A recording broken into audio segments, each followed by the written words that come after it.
Good evening, everyone. Welcome to the regular meeting of the Lynnfield Board of Selectmen, March 9th, 2015.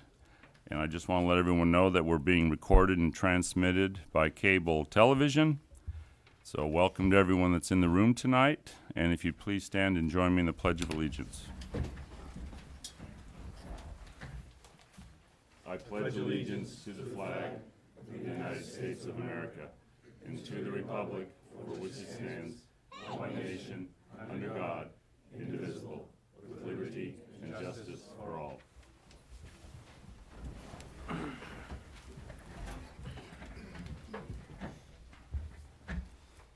First on the agenda, we have a couple of proclamations, and I think we're going to start out, Chief Breen, if you would come up and do some introductions and maybe lay out the first proclamation for us. Sure. The first proclamation is for Detective Brendan Finnegan. We had a retirement party for Charlie Peabody a couple of weeks ago, and during that event, which was at Spinelli's, one of the officers for the Lynnfield Police Department was there, and he was chewing, and he got an obstruction of his airway. He went from the dining room to a room off to the side, and Detective Finnegan correctly observed what was occurring and assessed what needed to be done. And he went with Officer Jared Provost to the anteroom of the restrooms, and his body armor, which was obstructing the ability to do the Heimlich, was removed. And Detective Finnegan did what every officer is trained to do, yet you know, it was good that in an event like that, where he was with a bunch of people, that he was able to see what was happening and acted in the appropriate manner. So he was able to dislodge the obstruction, and Officer Provost is here. Certainly, I'm very happy for the actions of Detective Finnegan. We also have Chief Piccarello from the Marblehead Police Department. Hi, Chief. Hey, Chief. Chief. So, based on that, I requested to the Selectmen's office that if we could perhaps have some type of an award for the actions of Detective Finnegan on that day. Thank you, Chief Breen. Detective Finnegan, I know that would you stand up maybe and introduce your family to everybody? Sure. There's a lot of people here. A lot of people. A lot of people with your family, huh? My brother-in-law, Jeff Jottle. Hi. My Aunt Marcia Wallace. My sister, Kristen Jottle. Jack Jottle. Emma Jottle. Caroline, somewhere. Caroline. My wife, Jen, sitting behind me. My daughter, Lily. My son Will. And my cousin, Catherine, as well. Catherine Wallace. Okay. Well, thank you first of all, I'd like to thank the Lynnfield Police Department and the Marblehead Police Department for everything that you do. I mean, the service that you provide to the communities is, I can't say enough about public safety and what the police departments do and how you put yourself on the line at any given time for any of us, so thank you for that.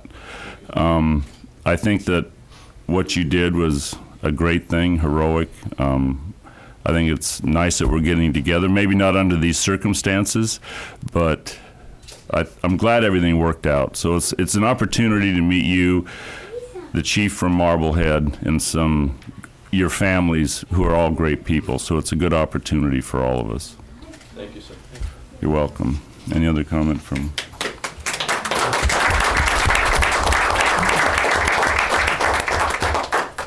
I do have a proclamation to read, and this will be presented to you before you leave. Whereas Marblehead Police Detective Brendan Finnegan was off duty and in attendance at a retirement celebration for Lynnfield Police Patrolman Charlie Peabody on February 19th, 2015. And whereas, while attending this function, Detective Finnegan observed a Lynnfield police officer exhibiting signs that led him to believe Patrolman Provost was choking. And whereas Detective Finnegan, utilizing his training regarding choking emergencies, correctly identified that the officer was choking, followed him to the restroom where his protective body armor vest was removed and administered first aid that dislodged the obstruction from which the officer was choking. Therefore, we, the Board of Selectmen of the Town of Lynnfield, do hereby offer Detective Finnegan our deep gratitude and convey to him the thanks of the citizens of Lynnfield for the heroic actions described above.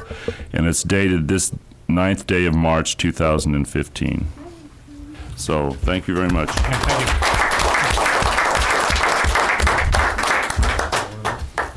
Just give it to him. Yeah, you can hand it to him. Thank you. Thank you. Thank you.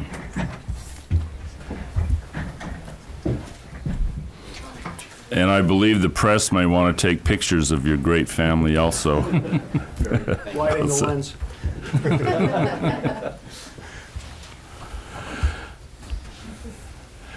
Mr. Peabody, Yes.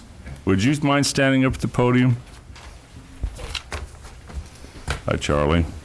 Good evening. Well, thank you for your dedicated service and the years that you've given to Lynnfield. And there's many people in town really have a high respect for you.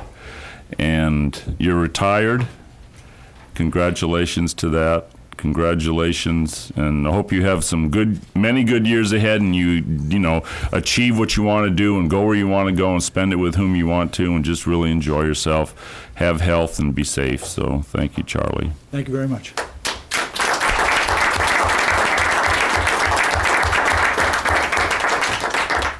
And for Charlie, we also have a proclamation. Whereas Charles Peabody recently retired as an officer of the Lynnfield Police Department after 40 years of distinguished service to the town of Lynnfield.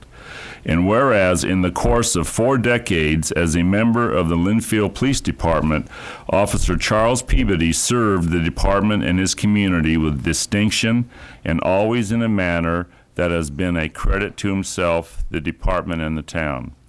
And whereas, during his service, Officer Charles Peabody has earned the respect and affection of his fellow officers, town employees, and residents through not only his honesty, his efficiency, his dedication, and experience and expertise, but also through his compassion, humor, and warmth. Therefore, we, the Board of Selectmen of the town of Lynnfield, do hereby offer our deep gratitude and convey to him the thanks of the citizens of Lynnfield for his years of dedicated service to the Lynnfield Police Department and the town of Lynnfield, dated this 9th day of March 2015. So once again, Charlie, thank you. Charlie, thank you.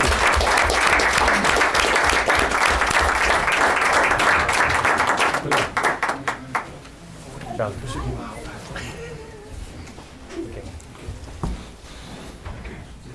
Mr. Chairman, if I just may say one thing. Yes, Chief. We had a nice event for Officer Peabody several weeks ago, and I said this one at the event, so I'm going to repeat it today. Okay. Charlie wanted to know the very first detail that he worked, so we went back and we looked at the files. We had to go up in the attic and open a box. Very first detail he worked was the front door of Kimball Starlight Ballroom. Was it Count Basie? I forget who it was. He's been here a long time, but Charlie is a very compassionate person and an excellent officer. He'll still be in a retired capacity as a special officer, still working details, so you'll still see his face out there. But I want to thank him myself for all he's done for the department. And as you said, he has cast a great light on the department. And Yes. Charlie Peabody was kind of community policing before it was invented. So thank you very much. Thank you. Thank you. Okay. If you want to stay through the rest of the meeting, you're more than welcome. I told them I'd escort them off the If you'd property. like to go take photographs, that would be great too. So however you want to do it, Okay. you're more than welcome.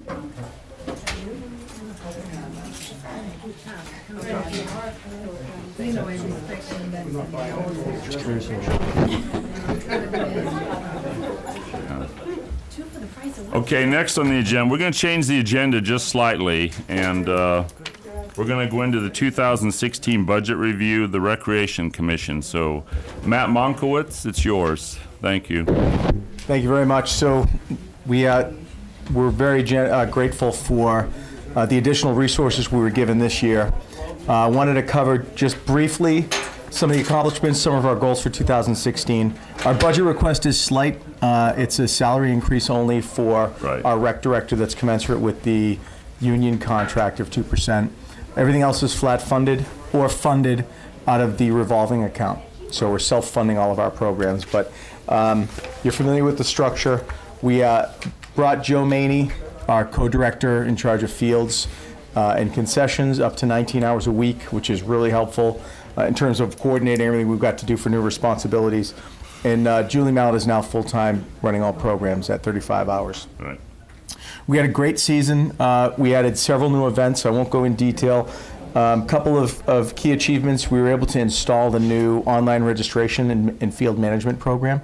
And I talked to Julie and Joe about this. There's two phases, right? There's installation and then there's optimization. We're still in the optimization phase, but using it more and more every day. We added several new programs, enhanced some.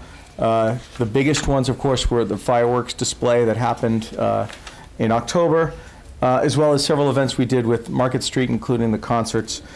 In total, our goal was to increase the participation in rec events and or programs by 20%. With some rough estimation of some of those bigger events, we ended up increasing 189%. So really, really happy with the progress that Julie and Joe have made in terms of the number of people we're reaching. Had a great relationship with community schools, and we've divided some events. We took over a couple from them, so really happy with the way things are going. For 2016, our objectives are again to increase participation 20%. We've got some enhancements. There are some things that we've been doing a long time. We'd like to do better, including the tree lighting. We expect to have phase 2. Unfortunately, we got some rain at the tree lighting. Didn't have quite the participation we wanted, but we're looking to improve that.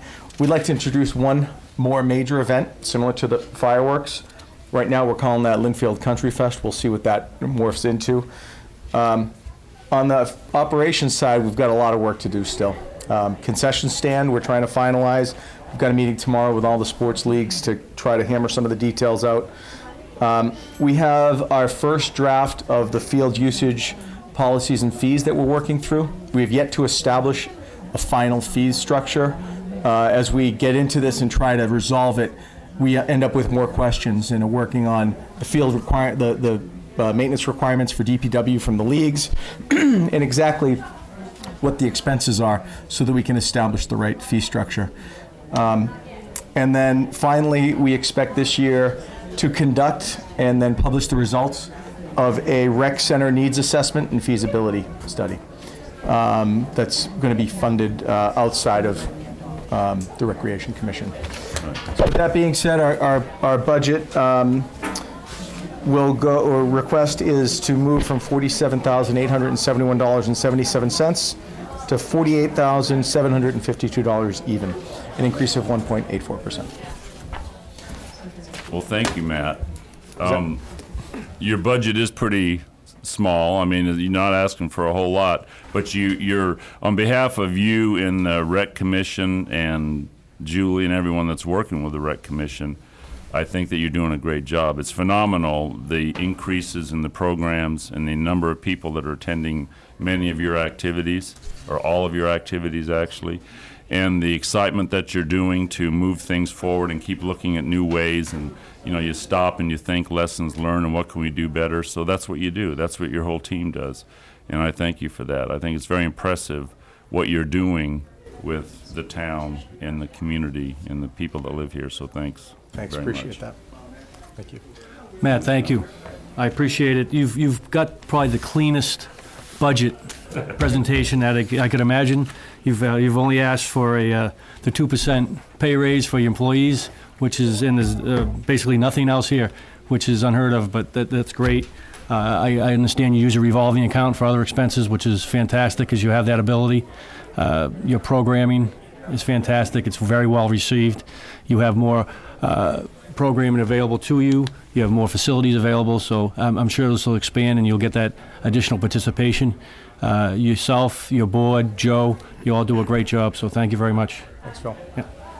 Matt, I want to thank you and the board for doing such a great job. You really taking this far beyond the next level and thinking way into the future. So I really want to commend you and the entire board for beyond an excellent effort. Really want to thank you. And your budget proposal, very colorful. Love the pictures. I love the hierarchy that you set up. And it's very, very informative. You have in here your strategies, your goals, your budget. I think it was very well thought out. Of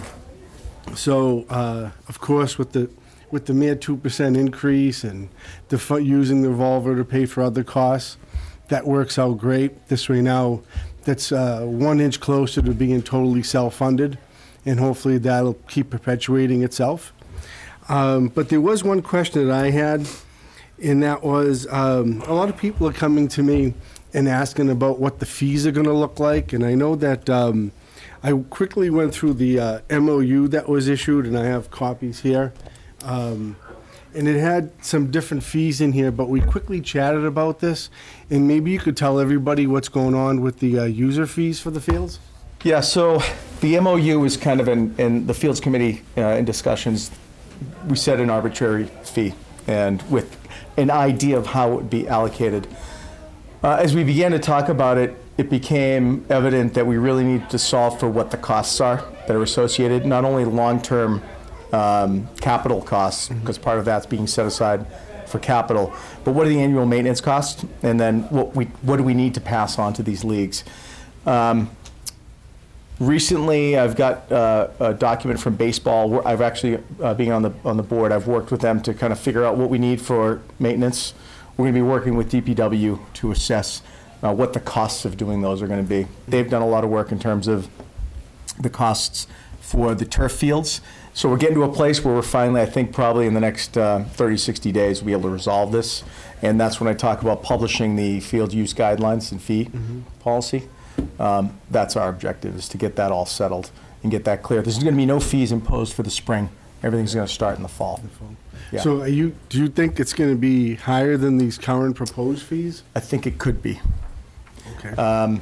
We have yet to set that. We've spent a lot of time on some of the special event fees and some of the rules related.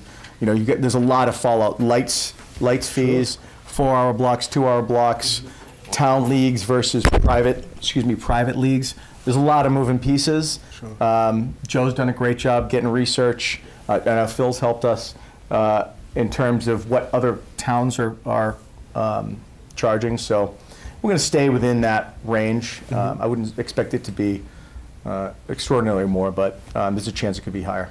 We do have in our current budget several $100,000 for the fields, right? For field maintenance? Yes. The number escapes me. But yeah, there is. And in the new one, there's a higher amount with some people. So that's part of the picture also. You know, what do we need to supplement? Sure. Okay. So, Well, then I want to thank you, all of you, for a great job. thanks. My pleasure. Appreciate it. Thanks, Matt. Thank you, Matt.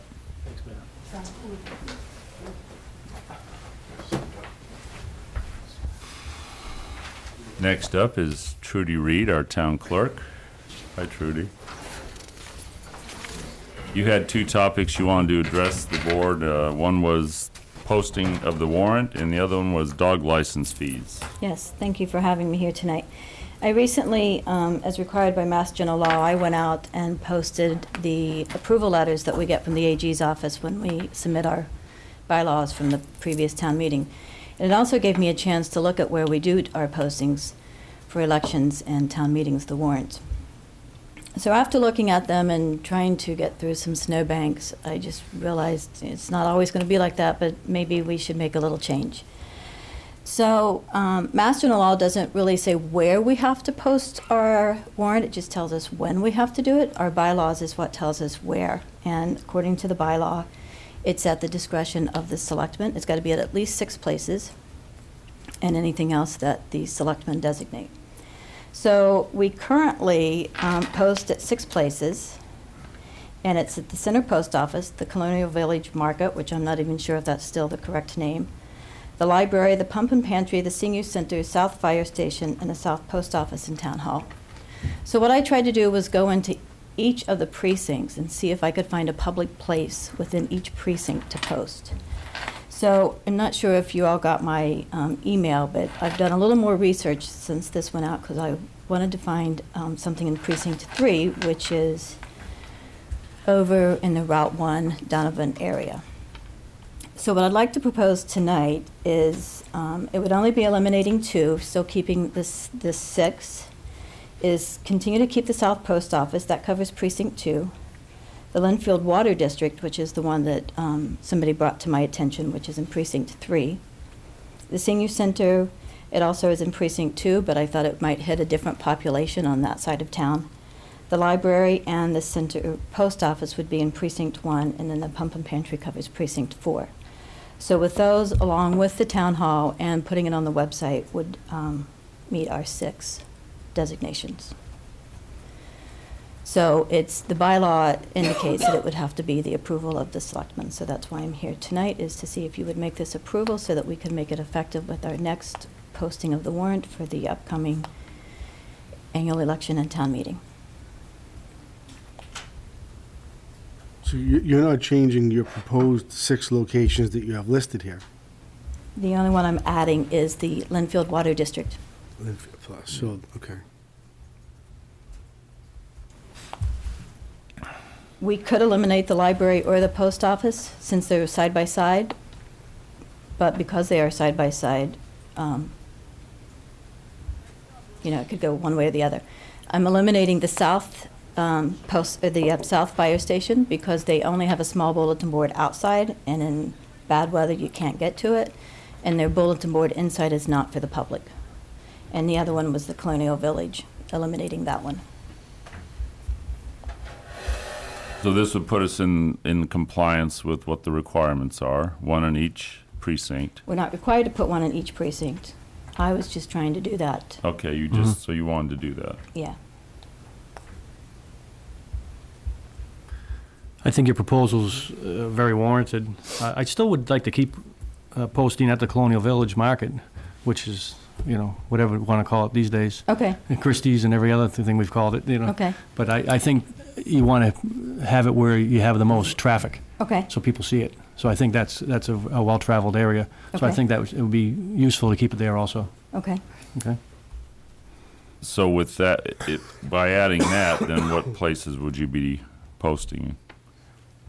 The South Post Office, Right, Lynnfield Water District, right, the Senior Center, okay, the library and the Center Post Office, right, the Pump and Pantry, right, Town Hall, town hall, right, and on the website. okay. The website. Yeah, sounds reasonable to me. I'd be fine with those additions. Yeah. I think that's great to better get out the word as to what's going on in town. I think that's great. It's a great idea. Okay. Thank you for Yeah, it taking spreads the it time around. to think about this. Okay, thank you. Yeah, I'd like to make a motion to approve these sites as listed, along with the Lynnfield Water District for the posting of the warrants. In Village Market? In Village Market? And the village market. Yeah. And in Village Market, Village yeah. Market. Yeah. Yeah, I'll second that motion. Yeah. So it's been moved and seconded, all in favor? Aye. Aye. Okay, Trudy, thank Thank you. you. Trudy, on thank that you. one. Moving on to the next one. We've had to do some work on our dog bylaw over the last couple of years. Some of it is come down from the state with them updating their state statute. So talking with some other communities, some do, some don't do this, but I was wondering, I've already submitted the article, but I just wanted to tell you why, is eliminating the dog registration fee for seniors for age 70 and over. It's not a huge fee, but I think it's something nice that we can do for that age group. Part of the section that's in the state statute also goes on to say that there would be no fee for service dogs, which I thought was automatic. I've never charged anybody a fee for service dogs. And it also talks about fees could not be recouped if the dog dies or if you move out of town. So there's 3 different sentences of Section 139C that we can adopt into our bylaw. We can pick it apart and do 1 or 2, I just, when I think you guys have all of it as the way section 139C is written. And then the way that I originally had written the article was just for the age 70 and over. So that's, I just wanted to give you a little background on that and Right. as to why. Well, I think it's a nice gesture to do so myself. I do so. I also agree that that's a nice gesture. I think we should implement that. This should be reviewed by town council, and then we'll consider that for the warrant. Okay. Yeah. I would believe it was at the October meeting, we did some additional updates as far as kennels, and that's all been approved. So now we have different fees for the different types of kennels that we may have in town.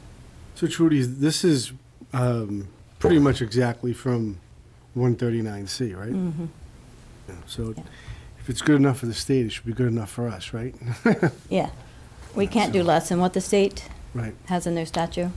And it is really a good cause. I mean, if someone with a disability has a dog, and for obvious reasons, that's certainly a good reason to give them that discount. And for a senior who wants companionship, that's very important for someone. So thank you very much for bringing this up. Okay. Any other questions? I don't have Okay. any more. I'm good, Thank you. Trudy. Trudy, thank you. Thank you, Trudy. So,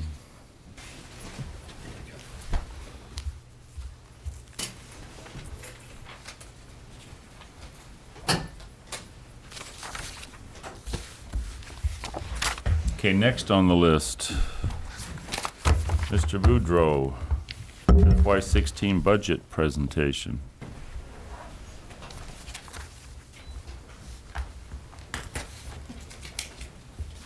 Bob, is this any different than what we already had? Is there a hard copy of this? Jim, is this any different than what was in our packet? There are any adjustments to the printed material? So we had no word on the insurance? The insurance line will fit with what we have there. It does, okay, thank you.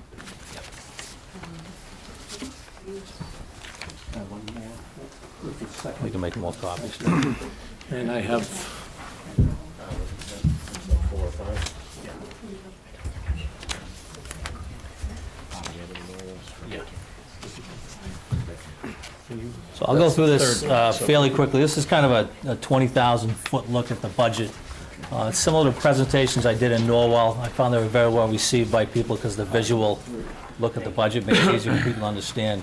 Fortunately for me, most of the work on the budget was done when I got here. Bill had finished probably about 95% of the budget, putting the numbers in and getting the revenues done. So I had to clean up a lot of that and just make sure everything was correct. So most of the credit goes to Bill on this. Unfortunately, I'm not as comfortable in the budget as I'd like to be, just because I haven't had the time to immerse myself, and it takes probably a little while to get completely up to speed and everything, but we'll do the best we can. Most important thing is the budget's balanced. Right out of the gate, the budget is balanced. It is not in the red. It will operate in the black as it's designed to. The FY16 budget also recommends making a substantial investment in our capital equipment and maintenance, and it does not rely on non-recurring revenues to balance the budget, which is key. No free cash, no other numbers used to balance the budget. In the big picture, as you're aware, the state was about $760 million in the red for the current fiscal year. That included $165 million that was needed to balance the GIC budget, which they have provided. The GIC is short for next year, and the governor has said he will make them whole. And then on top of that, we'll see rate increases of about 6% in our GIC, which we've budgeted for next year. Governor Baker's budget has estimated increase in local aid slightly, about 3.6% for general government aid, 2.4% for Chapter 70. At the current time, we are not using those figures in this budget. We have level funded our state aid. The reason for that is not that I don't take the governor at his word, but with the budget being about $1.5 billion in the hole for next year, where he is taking that money from could cause some issues with the legislature. Calls for increases in state employees' health insurance payments. It level funds the judiciary and makes major cuts to Medicaid and Mass Health. So I don't want to budget that increase until the legislature has some sort of say on whether they agree with where the governor's getting the money from. So we are level funding that at this point. Again, we fund it with recurring revenues. Taxation's 81% of our budget. Local receipts, state aid, and then other, very little other funds, some money from veterans, the cemeteries, the Legion Fund. But like with most towns, the vast majority of our money comes from the tax rate.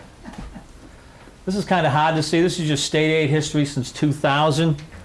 You can see how reliable it is. It's down 26.34 one year. It's up 25.51 in the next. On a graphic, it's much easier to see how that goes up and down. If you had kept your state aid at 2009 levels, it would still be going up. The town probably wouldn't have had an override in fiscal 2012, I believe we had an override.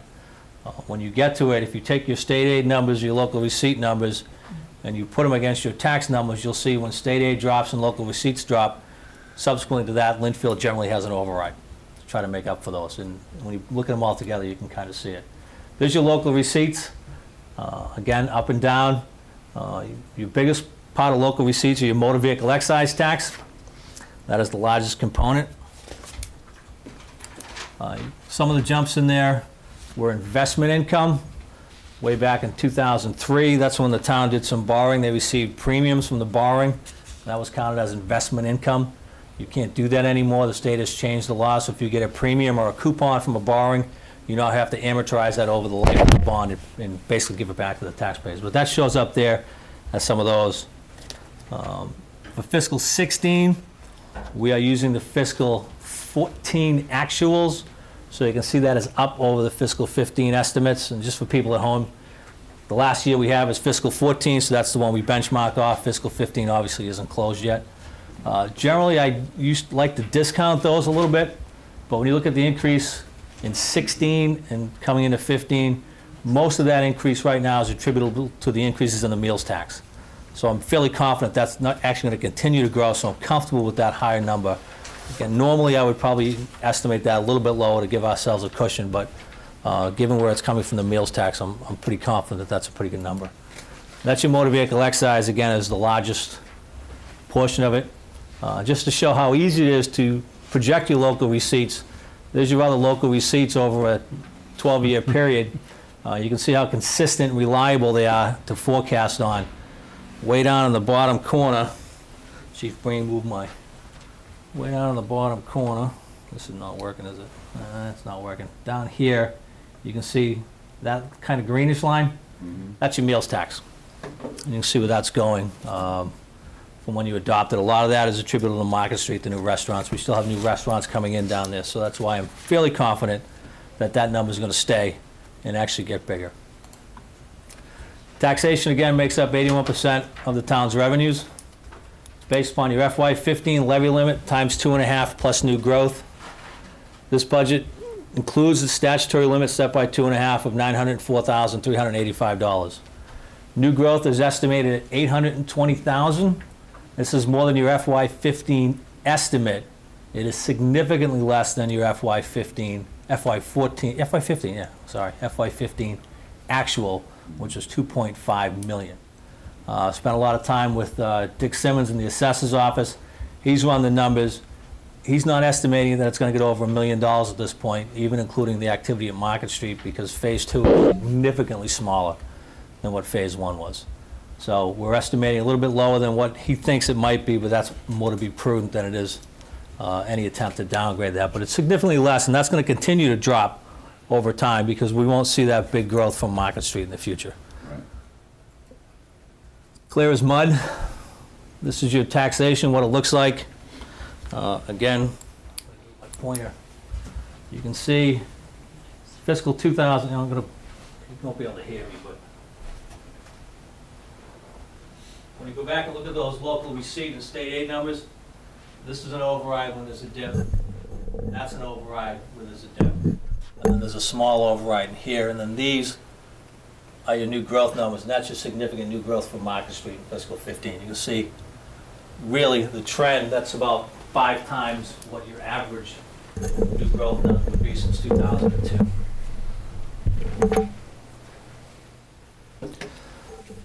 New growth trends, if you correct for Market Street, your new growth trends are less than $500,000 a year. That has been trending up prior to Market Street, but it will come down significantly from that 2.5 again.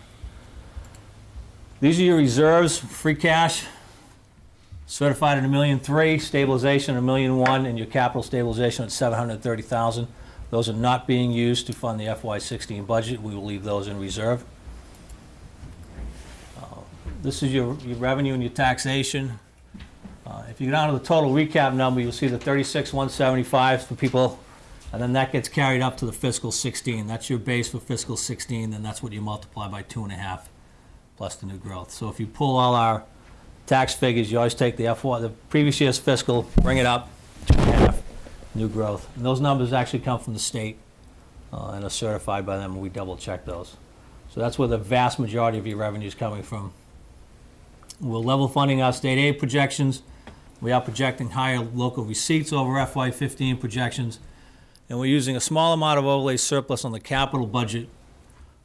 And really that was, when we got done the capital budget, we had originally, with Bill, projected about $1.2 million for capital. That did not include any money for some of the drainage projects that in the 2 months I've been here seem to be a priority for a lot of people that need to be addressed. We also had to adjust the growth numbers, so we lost some revenue. So in order to get that drainage in, I thought it was very important, and after meeting with all the department heads on the other needs, we added that money in there to make sure we could do the drainage in the fiscal 16 budget. So there's about $100,000 just for drainage work in the capital budget, plus Andrew's increased his line items for drainage inspections and drainage maintenance in his operating budget. So he'll have a significant amount of money in fiscal 16, hopefully to do some of the worst drainage in town, because it's been a problem and something that I've heard a lot about just in the short time that I've been here.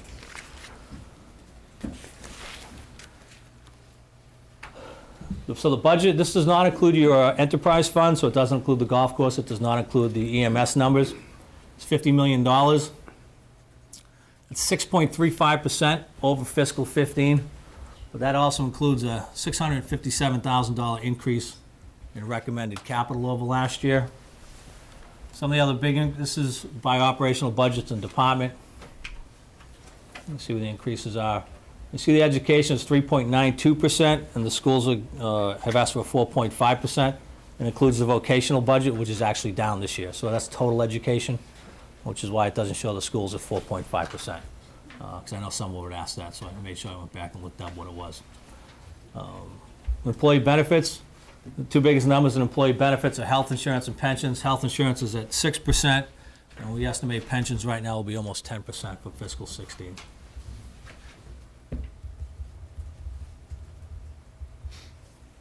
The big additions in the public works, based upon conversations with Andrew and the board, there was an additional $130,000 in his budget for paving. If you see what's happening to the roads around town, it's going to be nice, but we're going to have a tough season with potholes this year. It's going to get worse. People should know before it gets better once we start getting the thawing and the freezing that we're going to see with the warm days and the cold nights. But there's $130,000 additional just for paving in his budget, which brings it to about $250,000. Our current year Chapter 90 funds are over $600,000 since the governor released the additional $100 million in Chapter 98. So we'll have a lot of money to do some work, but there's going to be a lot of patching going on this spring. As you discussed with Chief Breen when he was in, there are 2 additional positions in the police department, 2 additional officers on your total, and 1 new sergeant. One of the additional officers replaces the sergeant that's promoted. The other additional officer will be a school resource traffic enforcement officer. And then the school department has a technology integration specialist, some middle school math and ELA tutors. Those are not full-time, but those are really the big additions in the school department. Those are the full-time FTE additions, would be those 3 on the entire budget. We do not add any other headcount for fiscal 16. Again, health insurance was $165 million short this year. We have a 6% increase in the budget. We got the rates last week. Julian McCarthy has plugged those in. The 6% is just enough to cover those. Along with those changes in the increases in the health insurance, we will see employees paying higher co-pays and deductibles for all the plans, and the PPOs, which are preferred provider option plans, will be changed to what's called a POS, or a point of service plan. The defining difference really is in a PPO, You do not have to have a primary care physician. You can go to any doctor, any physician, any specialist you want. And a POS, you are required to have a primary care physician. And if you go outside of the network, you pay significantly higher out of your pocket for that. So that is a big change on the macro level. On the micro level, most of the employees already have a primary care physician, so it won't be a big change for them. But it is something that they've done to try to hold down costs for fiscal 16. Again, the budget is balanced. Significant increases in your capital spending and your infrastructure, and we're not relying on any recurring revenue for fiscal 16. It also will allow the town to build up your reserves, which is something that the bond agencies are going to look at. We have some borrowing coming up this spring, probably into next year. Currently, the town's a AA+. If we get our savings accounts up to a level where they probably should be for a $50 million budget, then the town could probably see an upgrade to a AAA bond rating, which right now is not a big deal because interest rates are so low, but as interest rates get higher, the difference between a AA+ and a AAA will increase as those rates go up. So when you're borrowing at a lower rate, you save significant monies for the taxpayers over the long run if you're doing any type of long-term borrowing. So that's the kind of the macro 20,000-foot look. I'm still kind of refining this. I think there's a couple things I want to put in, maybe some stuff I wanted to take out.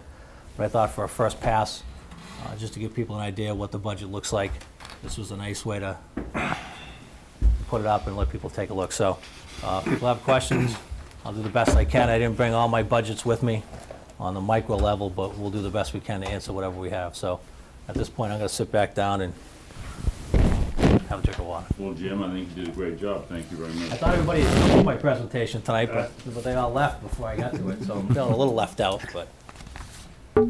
We do have copies of the operating budget. I mean, line item by line item and all that. Believe it or not, Jim, 8 people in the room is a lot of people. We'll probably put a copy of the operating budget, now that the board has seen it. I was working on this up to and including today. Now that the board has seen it, we'll put a draft on it. We'll probably post a copy on the website for people to look at. Do you have some questions? Any comments from the board on the budget? I had a question, Jim, on the, I don't know how much you know at this point, or can estimate, the capturing of the new growth at Market Street. Of course, we can't capture it until it's under construction. Do you have any feel for how much we can capture next year and then possibly the year after, or what the? I've only looked at next year. I have to look at what's left in the overall development plan, and then what is their schedule for building it. Dick spent a lot of time out there reviewing his numbers and looking what's out there. That's where he came up with the 900 to a million new growth number. We can look at the development plan, but that doesn't mean that they're going to actually build it. So we have to wait and see when they start actually putting something in the ground. So it's kind of hard to project out more than a year. Dick felt very good about the 900 to a million at this point, though. Okay. And we can, do we have an idea of what the FY17 might look like if we captured about 900 this year? Would be somewhere in the same ballpark the next year? Again, I'm going to have to go look and see what's left on the development plan. I don't think there's a whole lot left after they finish phase 2. I think they have an office building, but I don't know what the value of that is. Nor, and the one time that I met with the Market Street people, nor do I know when they're planning on starting that. So it's kind of hard to say. If I know what the building's worth, when they're going to start it, how much is going to get done, I can put a number on it. But at this point, but given what's being done now, what's left that I know of, the number for 17 is going to be even lower than what the... Right. So the majority is going to be done in 16? The majority of it will be done in 16 from a new growth number, yes. Okay, great. Thank you.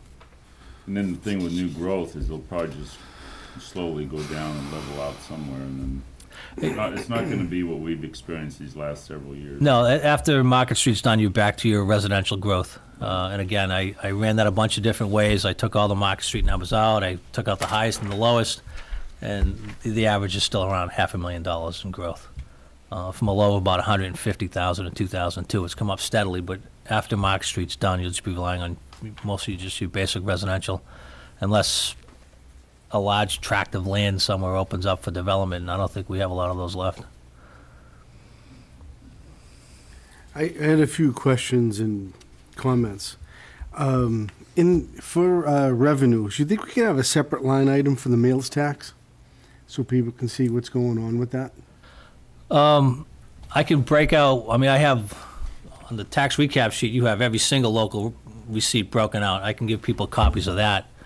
I don't think you want to try to break them out on the overall sheet, Tom. It would get kind of crowded, but if people want to look at what the local receipt numbers, they're part of the tax recap. Or I could put a slide in that shows the local The receipt tax numbers recap. going back a couple years, but that includes everything, your rentals, your building permits, your, pretty much everything, your dog licenses that Trudy gave back $5 on tonight. So you wouldn't want to break it out on the main sheet, but we can probably do a slide or do something that shows what the local receipts or where they come from. Okay. And what is overlay surplus? Overlay surplus, it's a lovely term. The overlay account is managed by the Board of Assessors. That is money that's taken out of the taxes and put aside for abatements. Okay. So the assessors carry money every year for abatements for each fiscal year, and when they've closed out all the abatement requests for a particular fiscal year, any money that is left in that account is available that they declare surplus and then is available for appropriation. Okay. When we do this, one question that came to my mind, I was looking at the end of the budget where we had the allocation of interest and principal pertaining to our debt. Do we have some sort of an aging sheet as to how that ages out? Yeah, I can get it for you. Yeah. And just, when you look at the debt exclusion number, Mhm. that's a gross number. Okay, you raised the gross on the budget, but you only raised the net on the recap sheet. So on the recap sheet, when you file to set your tax rate, you have to net out any premium that you might have gotten, any reimbursement from the state for the chapter, the school aid numbers, those get netted out. So the number you see here is not necessarily the number that goes on the tax rate. Okay. But yeah, I probably even already have it, but we can get you the aging sheet on the town debt. Now, I don't know if, Do you want you want all the debt, Tom? Do you want it the under levy debt or the exclusionary debt? all the debt, please. Okay, I'm pretty sure I have that. And I don't know if Jason Kimball has talked to you about this, but there's a little move afoot amongst the veterans in town that they'd like to actually have an American Legion meeting place. Okay. And I guess currently a couple of the guys were saying that they'll meet in town hall here somewhere, and it gets a little cramped and tight and hot. So I think we're going to have to get on our radar at some point looking for a facility for them, maybe a space that we're not using or that might not be used, that these fine men and women that serve in our military might want to use. An existing town facility that might be underutilized? Yeah, we could look. I know we had the issue in Norwell. They didn't like meeting in the town facilities for a bunch of different reasons. They're actually looking to build a facility, but I'm sure we could poke around and find some place where they might be able to meet. Well, they did ask about the South Lynnfield Library Annex, which is there, and I don't know if that was a suitable building, but there is a small building down off of, That was yeah, it wasn't suitable when it looked at it, but I don't know whether it could be fixed up. They were talking about being able to do some repairs to it. Have to be and so- handicap accessible. Yeah, it didn't have any parking down there. That was an issue. So, I mean, if we have space that's available, obviously we can talk to them, make it available for them. I don't have a problem with that. It's just whether it would meet their requirements and our requirements at the same time. Just something to try to get on the radar. Also, when Nan Hockenberry was in here, she talked about the historical committee. They had a rather larger project that they wanted to endeavor to start regarding some of the stones being in need of repair and fences, etc. And there was some discussion about that, and I asked her what the total cost was. Other than saying it was going to be expensive, we really didn't get our arms around it. But I think that we probably should start that process and maybe allocate some dollar amount to capital funds. Yeah, that would probably, I know they had, Start the ball. I think they had $5,000 for the signs, just for the signs alone. Yeah. And I think at the time she was in, we mentioned that she should file that as a capital, and they didn't. So in here, going through the budget, it's level funded. It's level funded, and they did not file a capital, so we could, depending on how much they want, we can move a couple things around and do, $5,000-6,000 in capital, but she'd have to come in and talk to me. That one? Historic? 'Cause I think didn't she have 22,000 or something? Yeah, it's 100 and 101. In 102. No, it's recreation, sorry, 102. They asked for 102. 22,365. Yes, yeah, they asked for. So if she wants to come in and just see me about what they might want to put in capital, we might be able to move some stuff around in the capital. Mm-hmm. But I don't think you want to put that sort of stuff in their operating budget. Right. I did notice a significant increase in the town council. Can you maybe elaborate as to what's going on there? Yeah, and I talked to Bill about that. One, we have been underfunding town council for the past several years. The current fiscal year, we've already expended $40,000 of our 43,000, I think, what we have. 43, we've already expended 40. And in speaking with Bill, and I tend to agree with him, given the transition and the fact that we have all our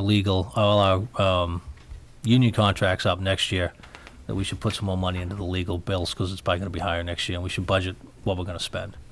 So is that necessarily strictly with Tom Mullen, or would we be hiring specialists like labor lawyers? You can hire specialists with that. The hiring of counsel outside of town council requires the approval of the Board of Selectmen. So if I wanted to hire a town council, I'd have to come back and talk to you. I haven't dealt with Tom on labor issues to tell you whether I think we need a separate labor council or not.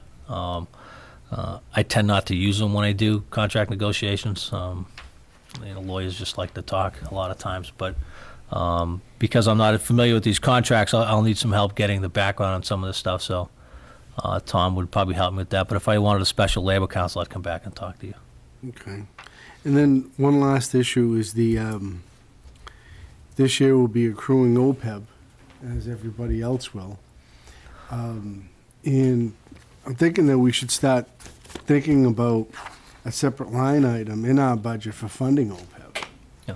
So that we start addressing this, not that we're not addressing it and not being serious about it, but bring it to a new level whereby now we're really going to pay attention and try to deal with it. My plan, and I think I talked about this, Tom, where the budget was about 95% done this year. I would probably go with what the town did last year, and if we have some money in the fall, put some money into OPEB, and then have a line in the fiscal 17 budget for OPEB, even at a low level of $150,000, but just to show that we are addressing it, we're aware of it, and we're taking steps. But my plan would be to put that in the next fiscal year's budget for fiscal 17 as opposed to 16. Okay. Does that go a long way towards the AAA rating if they see that you're making an attempt, even though it's just a drop in the bucket? Yes. Yeah. Okay.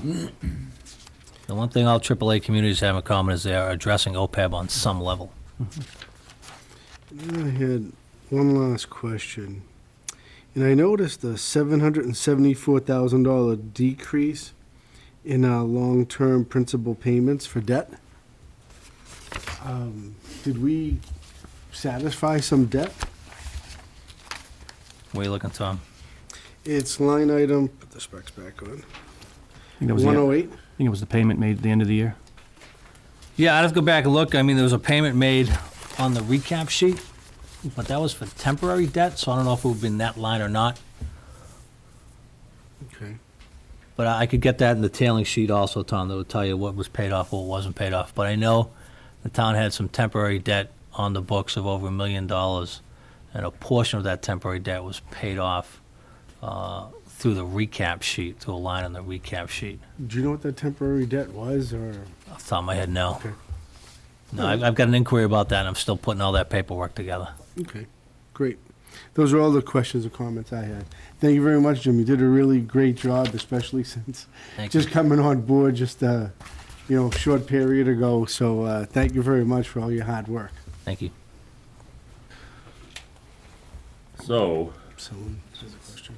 yes. Question. Hi, my name's Katie Shea, and the question that I have is I was comparing the 2016 operating budget with the 2015 operating budget that was dated March 12, 2014. And when we look at the FY15 TA recommended budget as of March 12, 2014, the number is $45,362,891. The budget this year, for the same year, if we look at the FY 2015 TA recommended budget on the on this year's operating budget, it's $46,490,143. So there's a difference of $1,127,000.251. Yeah, that came up with the advisory board last week, Katie, and I haven't had a chance to pull last year's warrant and just compare. I was asked the same question by them, and I got to find out what the differences are. Okay. I would say some of it could be money that was appropriated at the fall town meeting, but I need to go back to those lines, see which lines are different, and then figure out where the money came from. So I'll figure that out for you and let you know. All right, thank you very much. And I had one more question. Just one question to try. What? All right, one more. I have one more. This one, it might be a spreadsheet error, I'm not sure. But for this year's operating budget, 2016, we have the town administrator salary. So we have FY 2015 TA recommended for $197,510. I believe that swung up because we had an overlap with Mr. Gustis and you. Yep. Okay. So then the next thing is when we take a look at the percent of increase from 2015 to 2016, it goes down 9.6% because it's actually calculating off of the 197 number. Right. So it should be calculating off of the 172,510, because isn't that just your individual salary? You know what I'm saying? So it. Yeah, I mean, that's not a coding error. That's the increases are over the FY15 actuals. Right. So that was supposed to be that way. Well, I know that's what. I'd have to check. I'm not sure. I don't have an FY14 salary. That'll be Bill's FY14 salary. Right, and I understand what you're saying, but what, as a taxpayer, it looked like we have a saving. Well, okay, because we were carrying 1.5. Carrying 1.5. Yeah, there's a right, reduction. okay. I mean, if Okay. I used it off the other line, then it wouldn't be consistent with everything else. I got you. And Okay. people say, well, why is that one different than this one? And Okay. so it's just consistent all of it out. All right. Right, put that in the book.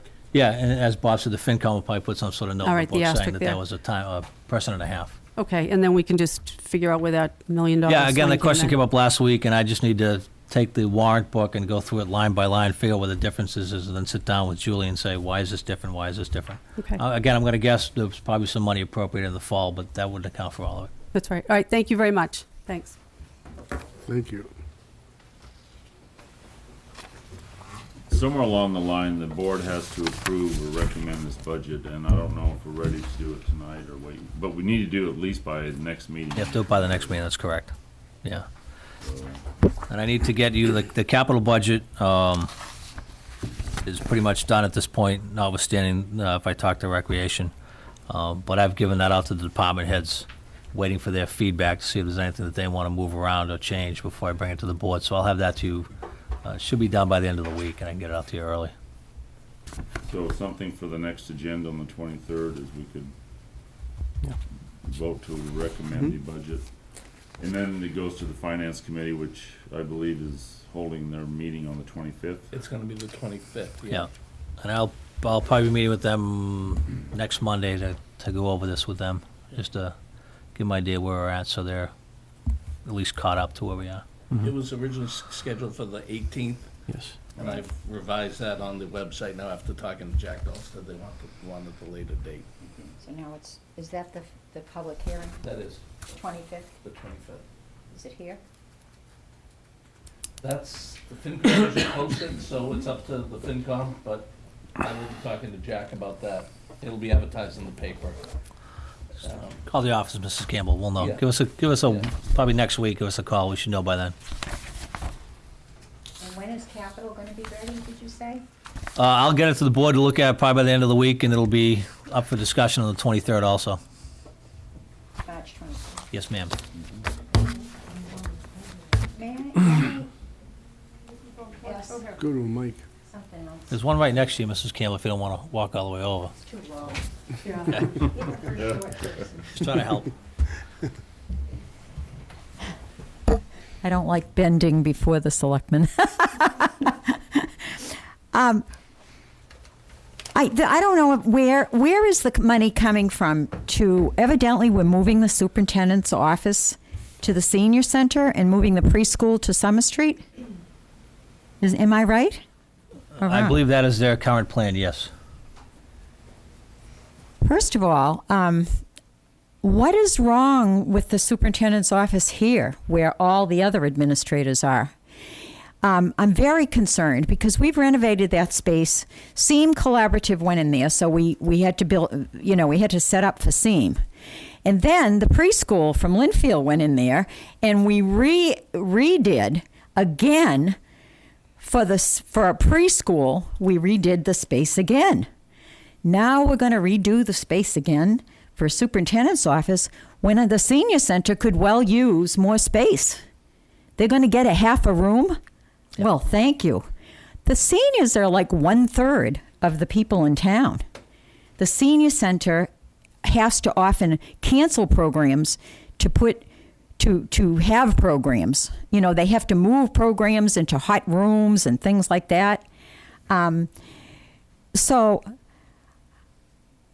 I don't get it. I don't get why we need to, and what is the cost of moving the superintendent's office there? I would think here the technology that we have at Town Hall would be able to be kept up to date for the superintendent's office instead of moving it down there. The other thing that concerns me is the preschool.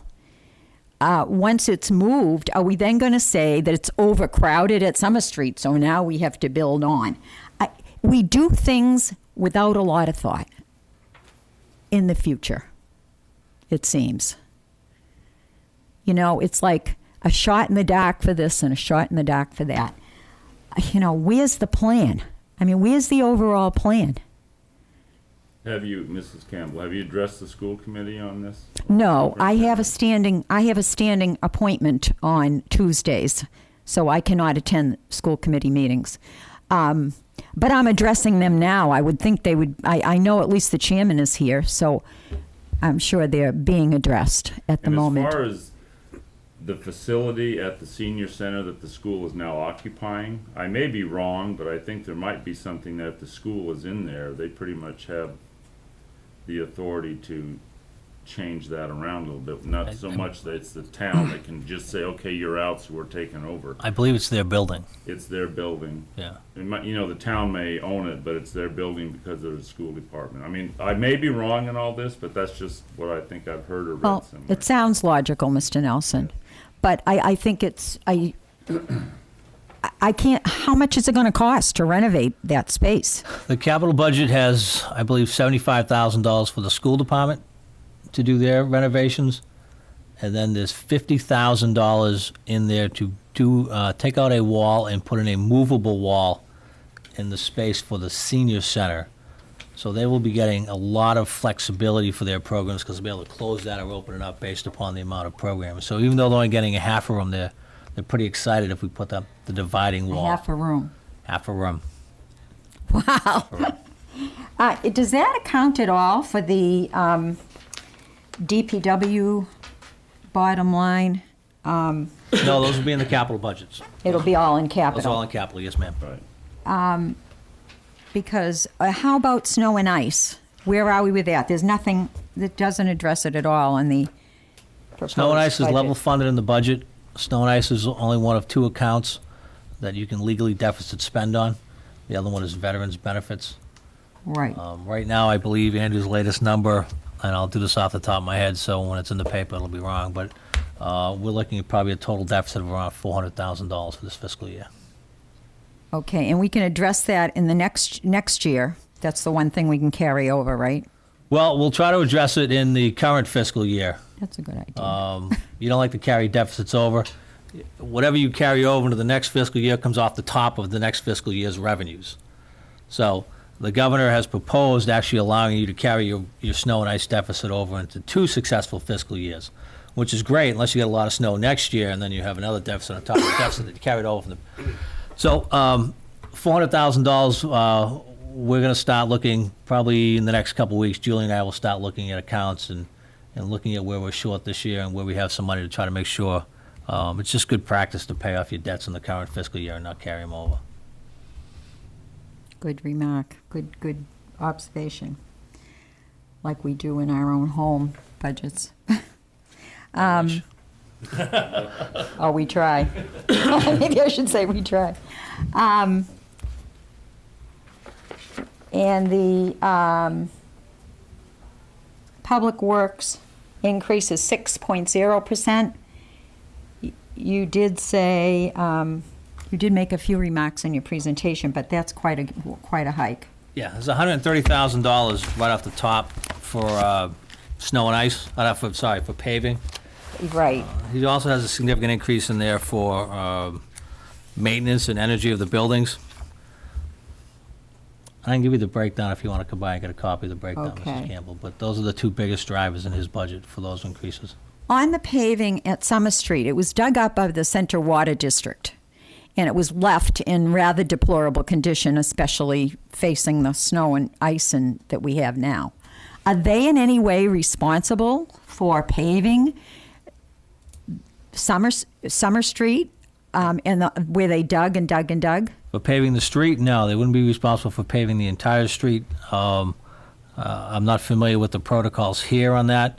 In Norwell, we have a set of standards that you're supposed to meet when you do it. If you don't meet those standards, we make you go back and redo it.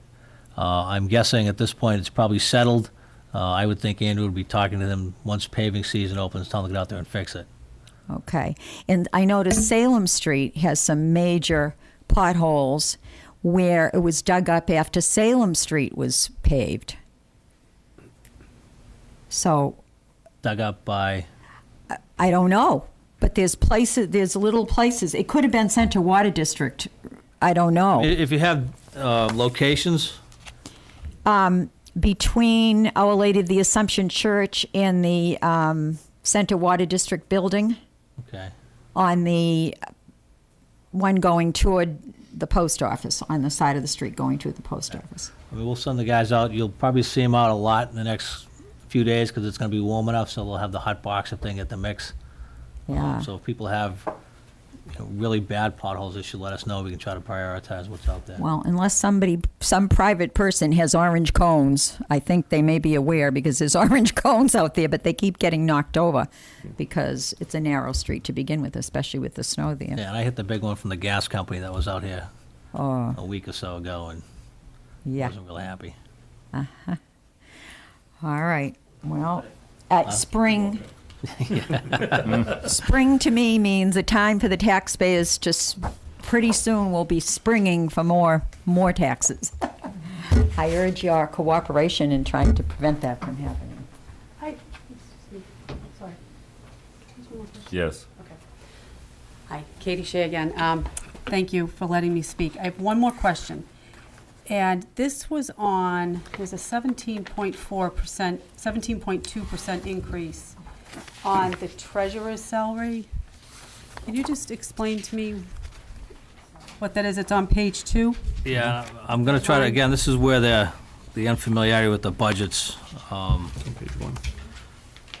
I believe that was a move of an employee from one department to another department Okay. into her budget, which accounts for most of that increase.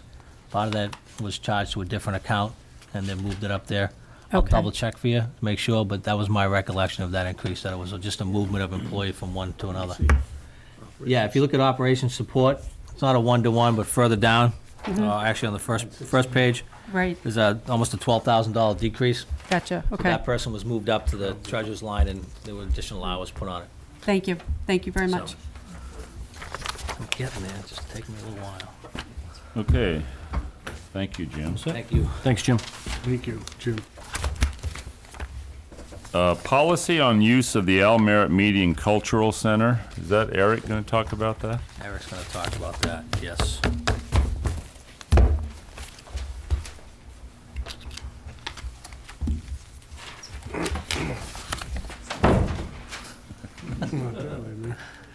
Go around. I was using the old one. And the new one had page 2, on page 1. Tom asked us to make it bigger so we Guess can how see it. small this room is. So, the bat pole's only for me to do. Yeah, exactly. A little skate patch. Hello, Eric. Why don't you introduce yourself for everyone at home that's watching? Oh, sure. All the millions of people that are observing what you were about to say. Excellent. My name is Eric Hamlin. I'm the executive director of Lynnfield Media Studios, / the Almere Media Cultural Center. And I've been here about 6 years, and we're looking very forward to getting that place built out, and we're very excited that it is built out now, and it's actually getting used pretty heavily. So we've thought, after speaking with you gentlemen, that it was very, in everybody's good. I lost my train of thought on that. We need some policies and procedures in place since there's so many people using the facility. So I submitted to you a policy and procedure for the Almere Media and Cultural Center that was adapted from many different policies, probably about 10, maybe 12 different policies, and kind of tweaked down to what I'm seeing as a workflow that's happening in the facility to this point. And this is just the meeting room. Just the meeting room. This is literally just the meeting room. So that's basically what's before you right now. We've had, since we've opened in November, we've had about 68 uses of the room right now, all town-related, finance committee, the schools use it a few times, Townscape. I actually have quite a list of different things. The chief used it for his Essex County chief's training. The fire department's been using it for EMS training. So there's a lot, but the trick of this is that it is a shared building. We're in there with paying tenants, and they've paid, and they expect a secure building. Mm-hmm. And we've run into some issues with some of the users. Bob, can you pass this down at all for me? Some people can't get in, and rather than going through the proper procedures, they'll use stuff like, there's a photo there, you can see like pieces of furniture down in the lobby to prop the door open. Now, I'm not going to throw anybody under the bus and tell you who that was, but that can't happen. I mean, they damaged the bench, and Market Street wasn't happy because people were actually getting in the building that was supposed to be electronically secured at that time of the night. So, we need to establish some perimeters here of how people enter the building, make sure they're using the facility properly, they're not disturbing the other tenants, they're using, it's a shared space as far as using the facilities, the restrooms. So we want to make sure that, those are being taken care of and using them properly. And using the actual room itself. So these are a guideline of some ideas that I thought may work for us. Is this a draft? You could take it as a draft. I mean, it's certainly open, it's wide open for interpretation. So it's open for more comments or input? I would say so. I mean, or have you set a time that you think that this needs to be? I would think that sooner than later, hopefully, we're getting in the spring. I would hope sometime in maybe April that we have a pretty firm grip on what we want to do with the facility. I think the longer this drags out, the longer it's open for interpretation, and then people could come in and say, oh, well, you know what, it doesn't say this, so I'm going to just do that anyway. So I think that we need to get a handle on this, sooner than later. Preferably, like I say, hopefully by the end of April, let's just say, would be helpful. But I would be more than happy to answer any of you gentlemen's questions after kind of perusing it and see if there was something in there that you caught that, thought may not sit well, or things that maybe were overlooked. So the setting of your fees, I mean, that's something that's pretty across the board with other communities also? That's correct. It's standard. Now, for town usage, like any of the town groups and things, obviously there would be no charge. But anything that's outside of that would be a slight fee, and that would be to cover the facility costs to have somebody, there, cleaning if cleaning actually has to take place no matter what. Electricity, things of that nature. So that seems to be pretty standard, the fee layout. Now, for residence fees, it's being proposed that it would be $150 up to 4 hours. Non-resident, we're getting into a lot of requests for people actually at Market Street. Some of the businesses have team building, seminars and group meetings Right. that would like to use our facility. It would be helpful that if by having these charges as well, it would help us to supplement the facility's income long term, because we only do have our operating budget with the fees from Comcast and Verizon is only about $160,000 a year.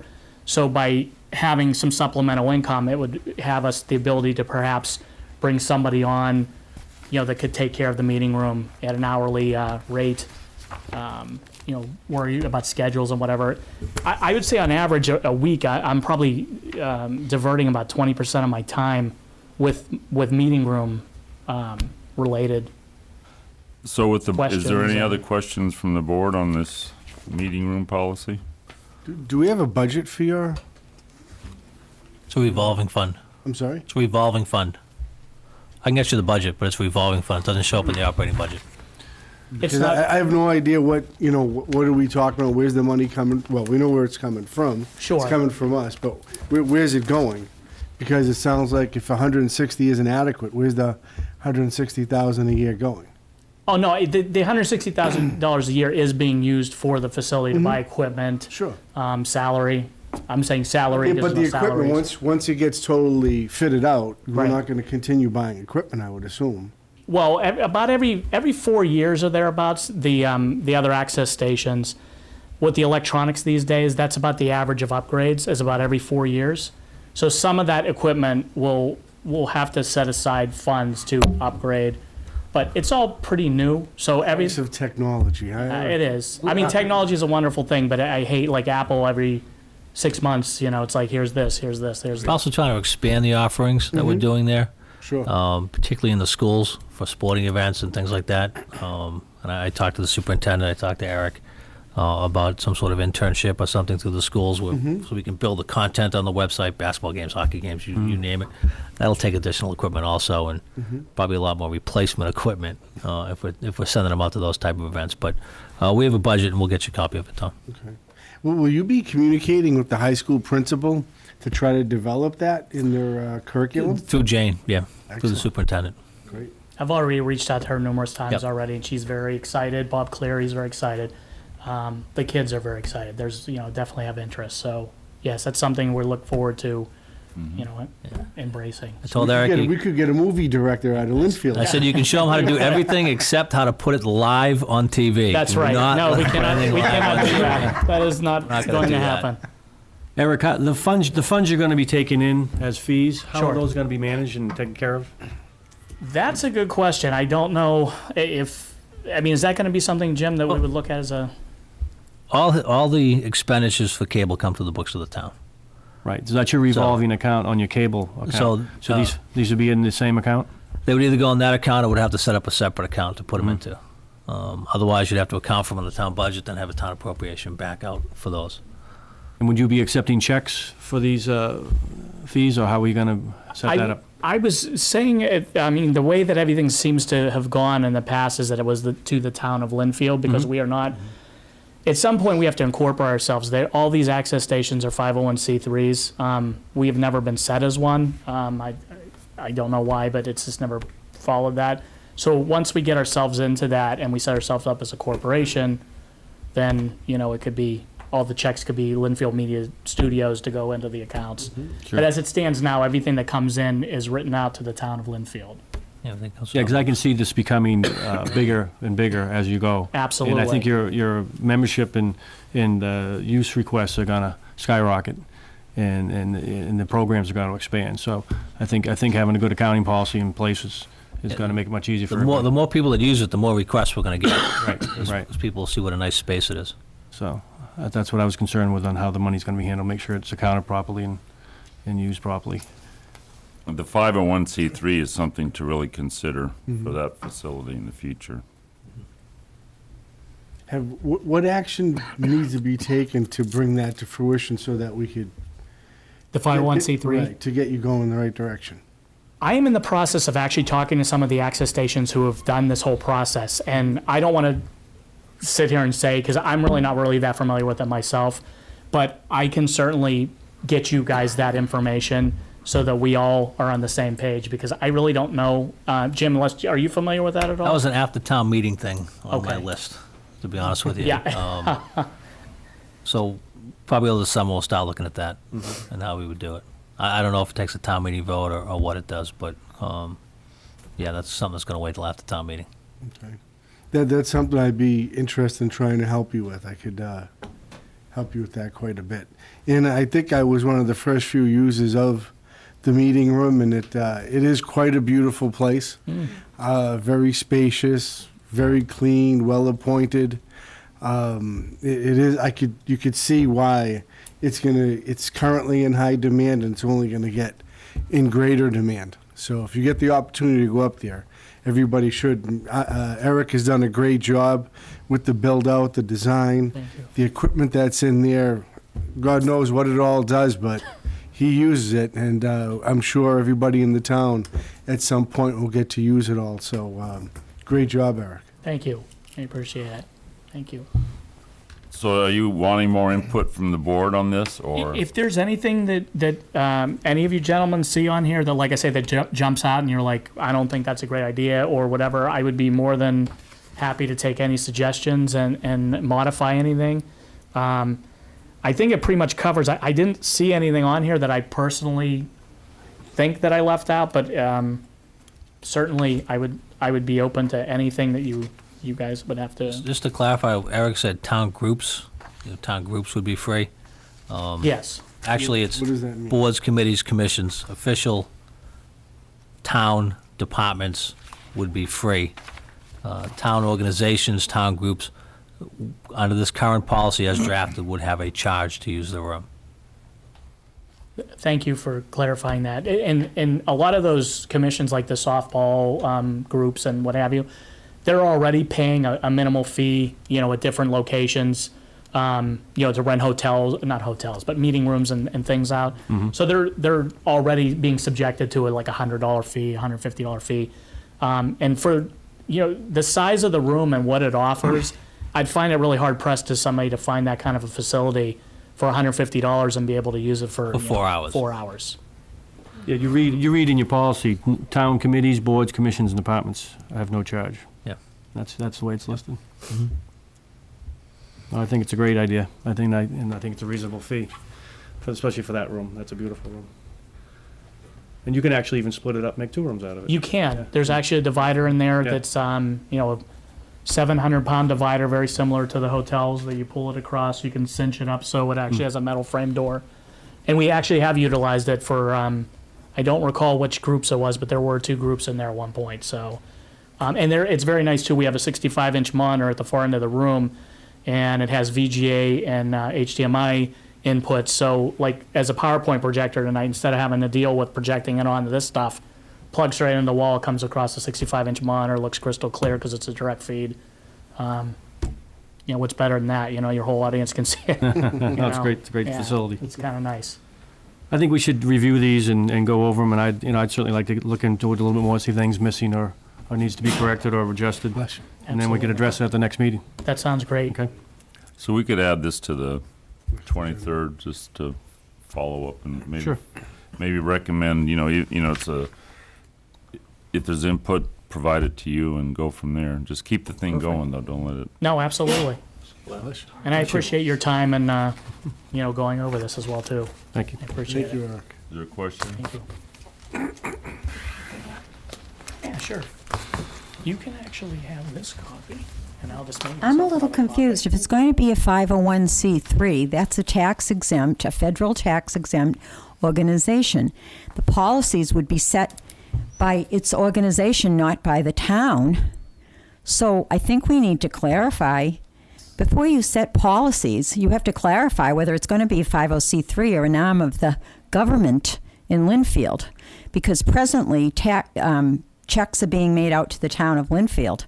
You wouldn't do that if it was a 501c3. It would have its own name, its own mission statement, and all. So I think this is something I'm that not needs sure to... how long it would take to get to be a 5. Yeah, I know, this is, it's a town facility right now, it's a town department, so the town will adopt the policies. If at some point we switch to a 501c3, then they'd be responsible Because it for is that. being utilized But quite a bit. in the meantime, it's getting quite a bit of use, and we need some Yeah. sort of We need rules on some who's kind of using it. control over the meeting room, which can change if Right. it becomes 501c3.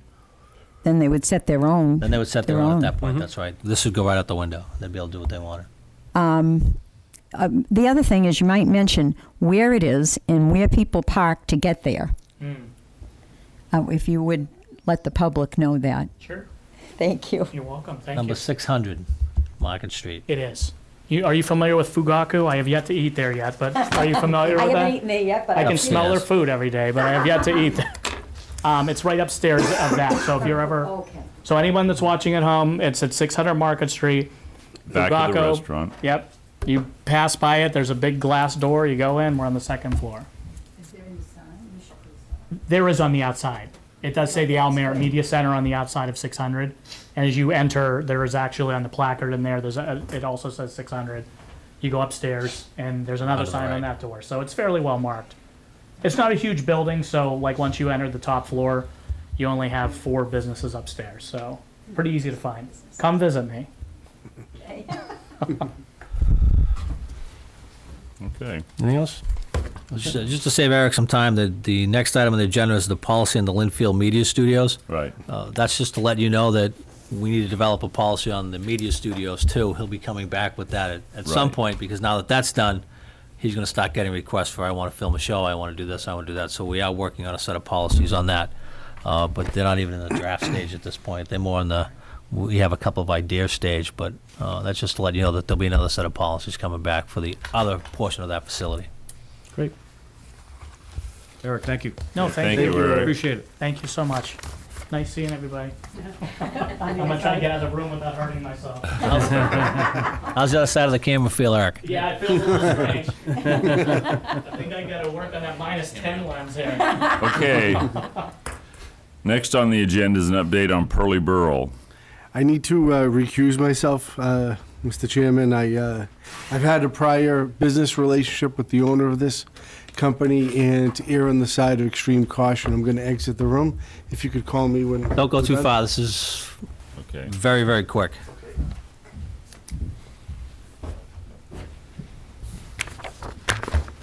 So Jim, an update to what you may. Yeah, there's really not a whole lot to update from the last meeting. As the board aware, there was asbestos found in the roofing tiles. They have filed their asbestos report. Now they must file an asbestos abatement plan with the building department and the Board of Health. Until that is filed and the abatement is done, they can't get a demolition permit. So at this point, they've filed the asbestos report. They have not filed an asbestos abatement plan. That's what we're waiting on. Okay. And once that's done, they abate it, and then they get a demolition permit for that one building. That's the only building. So it's the one The building. one building. Got the larger building in the front? By the front, yep. Yeah. Yeah. That's the update. Was there some information from the LSP on the site, or we haven't got that yet? I think we did get that. We have a packet about that thick in the office if you want to go look at it. All right, I didn't know if I knew it was available, I didn't know if we had Yeah, seen it yet. I think it's on the conference desk in my Okay. office. Great, thank you. Yeah, that's it. Well, big steps and small steps. We're making some progress. Getting there. Thank you, I think we're Jim. done. Thank you, Jim. We can get He saw me. Mr. Terranova back. There he is. Are there any announcements from the board? I don't have any announcements this week. I did want to congratulate the winter sports teams at the high school and the middle school, and they had another excellent season, kind of like the fall. The winter sports excelled. They did very well. Teams made the state tournaments. I know they did very well. We even had a diver that did very well as a freshman. She got second in the state tournament, so that's amazing. I just want to congratulate all of them and tell them how proud we are. So, great job. Thank you. I have a few comments. I was speaking with Mr. Boudreau that I think we should try to get into a habit of having some sort of a quarterly review of our financials so that the town, at a selectmen meeting, so that the town can get a general overview as to where we are, where we're going, are we on budget, off budget, so on and so forth. Nothing elaborate, maybe, 10, 15 minutes, just something to give everybody a little flavor as to what's going on. So I'd like to see that added to the agenda. Of course, during that discussion, maybe it may be a little too soon to talk about the snow plowing costs for this year, since we're still not at the cold yet. But another issue is a lot of towns have their auditing firms come in and explain the audited financial statements at a selectman meeting. I'd like to see that happen, because I think a lot of people that open up our year-end audits, you look at it and you say, oh my God, close it and call it a day. Maybe if everybody was educated a little bit, then maybe it wouldn't be something where you look at it, go into shock, close it, and move on with your day. That there is pertinent information in there about the town that you can extract and understand for yourself. So there are things in there that would help make the town much more transparent and everybody more aware of what's going on with our town's finances. And one last issue is we have a flooding issue going on down by Perry Ave, Worthmore, Dale Road, Lee Road, Village Row, and Partridge Lane. That there was some issue of a walking path and that dealing with water issues. I think the water issue there is separate and independent of any possibility of a walking path being installed. And I hope that in the budget, when Mr. Boudreau, when you were talking about the DPW's budget being increased to look at water issues, that this is one of the top topics. That's down here, right? Yes. It's on the list. Unfortunately, that's an issue that is way more complicated than just drainage, because we don't actually own the property that's causing the problem. The MBTA does. So it is on the list of things to talk about, but we're going to need help way beyond the drainage budget, because we don't have the right to go in and make any improvements or fixes on that drainage. It's not our property. Right. So So what do we do to strategize to get that ball in motion to look for some relief for our taxpayers? well, I went to start it last week when I was at the State House for the LGAC meeting. I went to stop by to see Rep. Jones, who unfortunately broke his leg and wasn't in the office. But we need to have some conversations with the representative to start conversations with the T, who actually own the right-of-way. So for people who aren't familiar with it, the major problem down there, when there's an issue, is caused by the lack of drainage through the railroad tracks, the old railroad track down there. So again, the problem is we don't own the tracks, so we can't go in and make improvements to that drainage, notwithstanding the fact that it's probably contaminated from years of use by the railroad, and that water goes into the Lynn water supply, which complicates it by about 10,000-fold. So there's a lot of issues there. It's on the radar, Tom, but that's a lot more complicated than just fixing the pipe. So we're not going to let it go, but it's going to take a long time to work those issues out. Well, just so the wheels of progress are turning, because Yeah, I don't know how much damage people are. I met with one of the residents down there and the town engineer, and we talked, and they're aware of what's going on. So we're working on it, but it's about 10 different layers of stuff that we're going to have to work our way through. So Okay, great. Thank you very much. Can I ask a question about that? Sure. My name's Phil McCoy, and I live at the end of Perry Ave on Ford Ave.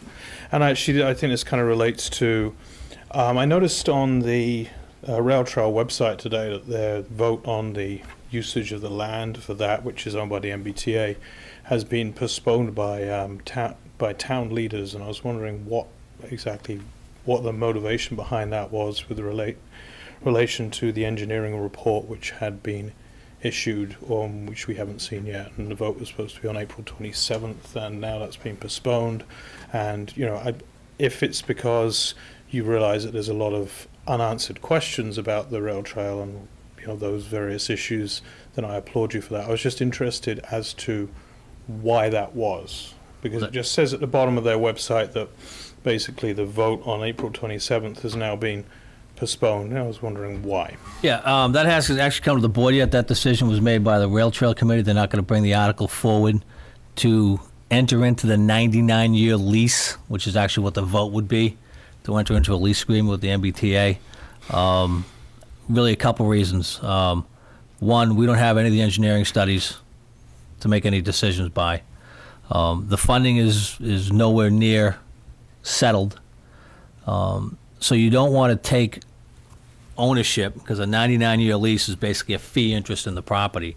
You don't want to take ownership, start that clock running, and accept all the liability and other issues that go along with it until you're ready to go forward. So it's premature at this point to go forward with the acceptance of the vote on the 99-year lease, because we just don't have all the information we need to do it, and we're not ready for it. Do you have any idea when you might have that information? As I understand it, the contract with the engineer expires at the end of this fiscal year, and there's a work product that he's supposed to produce. He's hired through Wakefield. I met with Steve Mayo last week. Steve and I were of the same opinion. You know, there's a work product out there that we have to get our hands on. And that hopefully will have some of the answers that we want. But really at this point, there's no sense in taking a fee interest in the property, because we're not anywhere near doing anything with it. We're not going to take the liability. We're not going to take the expenses.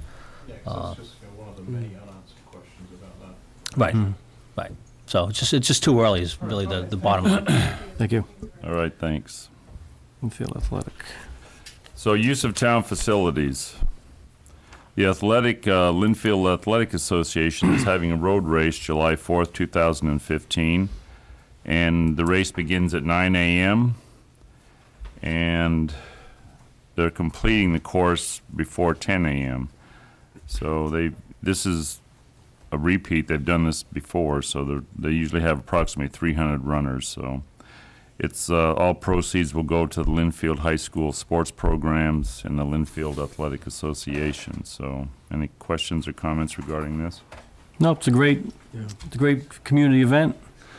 I've run in it several times myself. It's gotten larger every year. We all hope for good weather that day, and I very much support it. And Tom?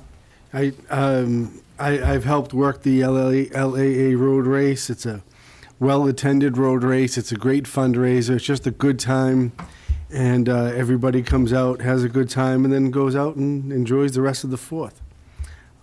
So I'd like to make a motion to approve the LAA road race. Second that? It's been moved and seconded. All in favor? Aye. Aye. And that does start here at Town Hall, so they will need access to some of the rooms, right? Facilities. Right.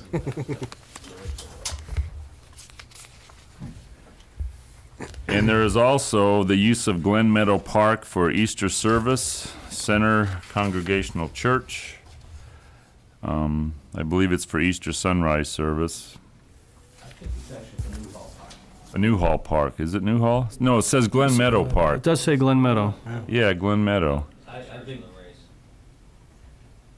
It has traditionally been at Newhall. I It's think Newhall. Reverend Bailey did switch it this year. So he, Okay, that was, so it is Glen, it says here Glen Meadow Park. yeah, they're both checked They off. use the baseball field.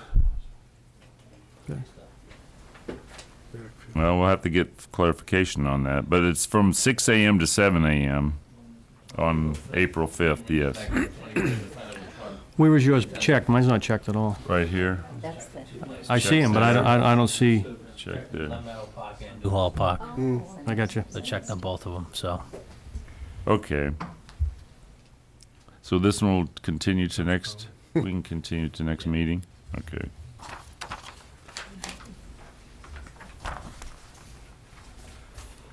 Okay, there's some letters here, and I think we've signed them already. They're like proclamations, but there's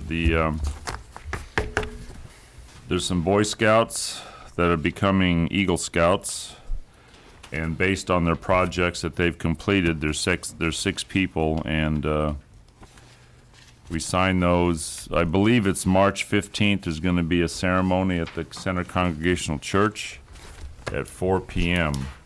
to honor these individuals. So that's just some information about letters to the Eagle Scouts. You want to read one, and we'll just name all the kids? Well, their jobs have been different, the projects that they completed. Oh, okay. So, I mean, it's Kyle Flannery is one of the kids, Ethan Forrest, Samuel Forrest, And there's James Mager, Andrew Moran, and Brandon Troisi. And it's pretty much, they've done different projects, so.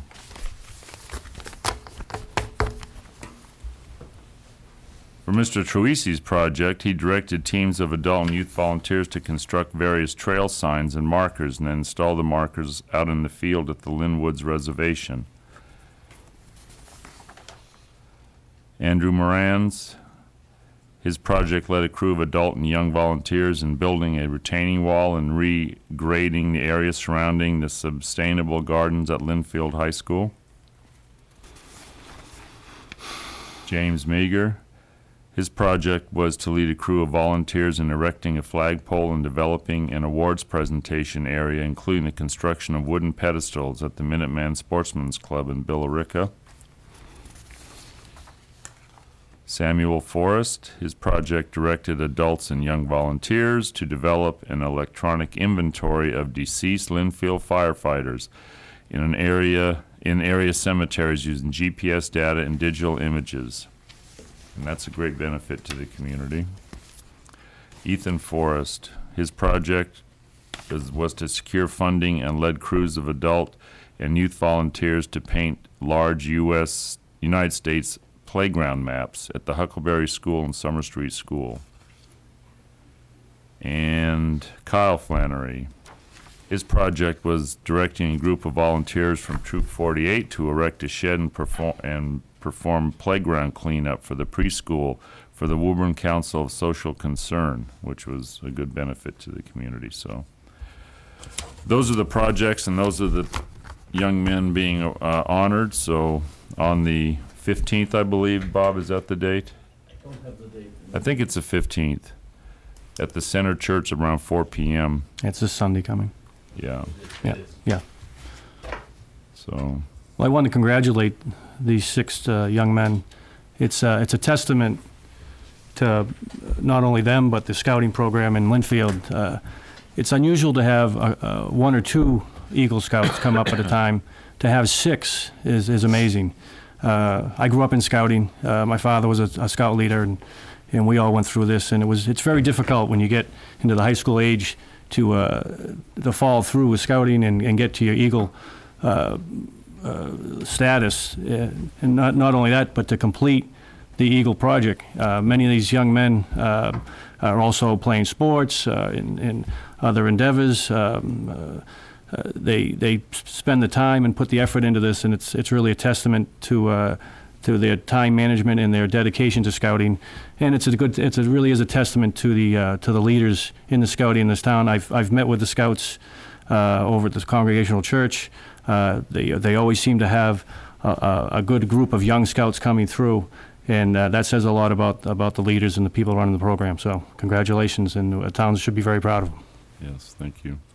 I'd like to congratulate all the Eagle Scouts on all their hard work. It's not many young men that rise to this level, and I know they've all done the very best they can, and we're proud of them. Thank you very much. Okay. Is there one last motion? Make a motion that we adjourn. I'll second that motion. It's been moved and seconded. All in favor? Aye. Aye. Aye. Thank you. Good night.